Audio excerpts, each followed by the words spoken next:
ሁሌም ለኔ ልዩ የሆነችው ልጅ እዚህ ማምጣት ፈልግ ነበር። የምር እና እኔ መጀመሪያ እስኪ ሙች ይህ በዚህ አቋም ስንቶችን ያማገጠ ይመስላችኋል? መልሱ ለእናንተ ነው። ታኩር ወንድሙ ሰርግ ላይ ምን ተፈጠረ? ይሄን ቪዲዮ አይተነው እንመለስ። ሐሳባችሁን ኮሜንት ላይ እያከፈላችሁን ላይ ወደ ቪዲዮ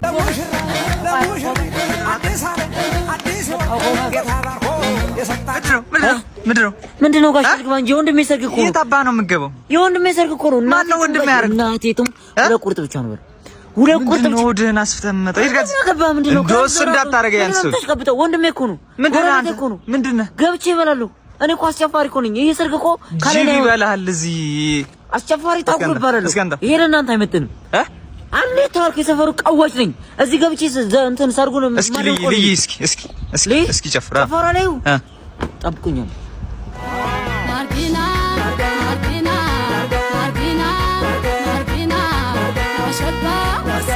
አስጨፋሪ እያልኳቸው አንቺ ጎበዝ ነሽ፣ ግን አገባ አንተ ምን አገባህ? አንተ ዘበኛ አይደለ እንዴ? ልጣላ እንዴ? ክላሽ ስለያዝክ ነው እንዴ? ምን እንደውስ እንዳታረግ ለምን ክላሽ እኮ ነው ያንተ አይደለም ክላሹ ለራሱ ምን አገባህ? በቃ አገባም አልኩ አይደል? እንዳልተረክም አታስገባኝ። ለሰው ልጅ ሪስፔክት ሲኖር ትልቁ ነገር ዋጋ አለውና ሪስፔክት ምን ይመስላል በዚህ ቪዲዮ እናያለን። ፎሎውና ላይክ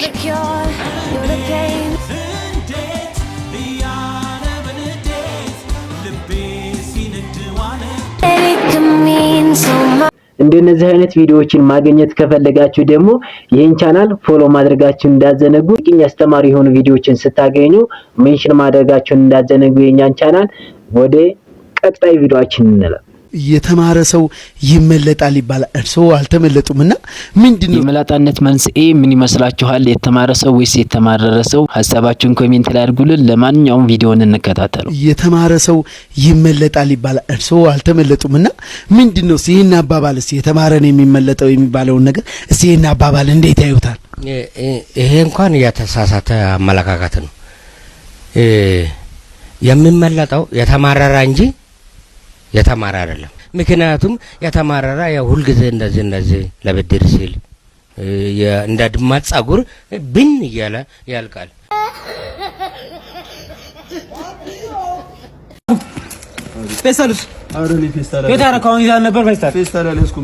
በሸገር ፌስታል ይዞ መገኘት እንግዲህ ትልቅ ቅጣት አለውና ምን ይመስላል? እስኪ ይሄን ቪዲዮ አይተነው እንመለስ። ሐሳባችሁን ኮሜንት እያደረጋችሁ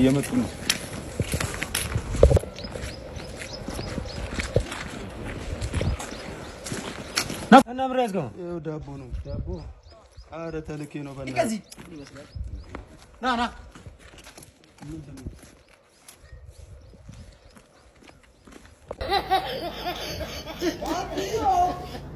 አህሜ ቲቪ ይባላል። በዚህኛው ቻናላችን የምታገኙት እንግዲህ አስተማሪ፣ አዝናኝ፣ አስቂኝ የሆኑ አሜዚንግ የሆኑ ቪዲዮዎችን ታገኙበታላችሁ። እንደነዚህ አይነት ቪዲዮዎችን ማግኘት ከፈለጋችሁ አህሜ ቲቪን በቅንነት ፎሎ ማድረግ አለባችሁ። ወደ ቀጣይ ቪዲዮአችን የነሳ አበባዬ ማዛ